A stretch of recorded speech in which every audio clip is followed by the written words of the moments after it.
जीवन हमें एक मौका देता है, इसलिए जब भी सही कॉलेज चुनने का समय आए तो सिर्फ मंगलायतन यूनिवर्सिटी आपके बेहतरीन भविष्य और सर्वांगीण विकास के लिए।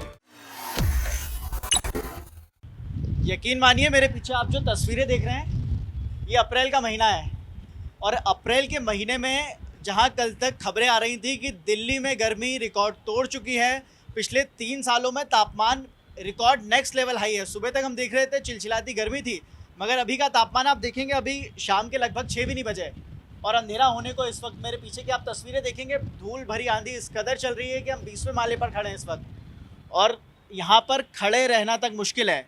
हवा इतनी तेज़ है, इतनी तेज़ कि यहाँ पर वाकई में खड़े रहना मुश्किल होता जा रहा है। और क्या इसके पीछे की वजह है, क्योंकि बताया जा रहा है वेस्टर्न डिस्टर्बेंस आ रहा है। मेरे साथ नीरज इस वक्त मौजूद है। नीरज, वेस्टर्न डिस्टर्बेंस बताया जा रहा है कि वेस्टर्न डिस्टर्बेंस पाकिस्तान की तरफ से आ रहा है।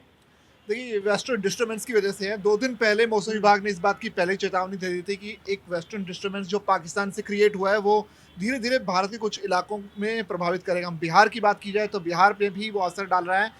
उत्तर प्रदेश के कई इलाकों में हमने देखा कि लखनऊ में दिन के वक्त अंधेरा छाया हुआ एक अलग ही नज़ारा देखने को मिला। और इस वक्त नोएडा की तस्वीरें कुछ इस तरह से, धूल भरी आंधी चल रही है, बहुत तेज़ हवाएं चल रही हैं और ये सारा वजह जो है वेस्टर्न डिस्टर्बेंस की वजह से माना जा रहा है। लेकिन एक अच्छी बात यह है कि अप्रैल में जो तेज़ गर्मी थी, काफ़ी ज़्यादा धूप थी, उससे कुछ हद तक राहत मिल सकती है। इससे थोड़ा सा टेम्परेचर डाउन आ सकता है। बिल्कुल टेम्परेचर डाउन तो आएगा, क्योंकि जिस तरह से बात चल रही थी कि अप्रैल के महीने में लगातार ये तीसरा साल है जब तापमान रिकॉर्ड लेवल के हाई पर पहुंचा। पिछले 3 सालों में अप्रैल में इतनी गर्मी देखने को नहीं मिली। वो खबरों से हम उभरे ही थे। आज सुबह ही हम बात कर रहे थे कि लगातार गर्मी बढ़ती जा रही है। गर्मी में पानी की कमी भी दिल्ली में होती है, वो भी कहानी किसी से अछूती नहीं है। लगातार जिस तरह से धूप प्रकोप कर रही थी, चाहे वो उत्तर प्रदेश हो, चाहे बिहार हो, चाहे दिल्ली एनसीआर की बात करें, इस वक्त हम नोएडा में हैं। नोएडा के पीछे की तस्वीरें देखेंगे तो गर्मी का तो कहीं नामो निशान आपको नज़र आएगा ही नहीं। और उसके उल्टा आपको ऐसा लगेगा कि अगस्त का महीना है और यहाँ पर धूल भरी आंधी चल रही है। जिस तरह से आंधी हम देखते आ रहे थे कि अभी तक तूफानों का जो जिक्र होता था वो अक्सर जून जुलाई के महीने में होता था, या फिर जब बंगाल की खाड़ी की तरफ से जब हवाएं चलती थी तब कुछ तूफान इस तरह का देखने को मिलता था। मगर अप्रैल के महीने में इस तरह का तूफान वाकई चौंकाने वाला है। और चौंकाने के साथ साथ ये राहत की खबर तो नीरज मुझे लगता है कि हमारी ऑडियंस के लिए भी, हमारे लिए भी, क्योंकि जिस तरह से गर्मी प्रकोप कर रही थी, अब हवाओं का रुख इस तरह तेज़ हो चुका है कि यहाँ पर फ़िलहाल थोड़ी ठंडक तो आई है। यानी कि जो एसी चलाने की ज़रूरत लग रही थी, मुझे लग रहा है कि आज तो एसी चलाने की ज़रूरत पड़ेगी नहीं।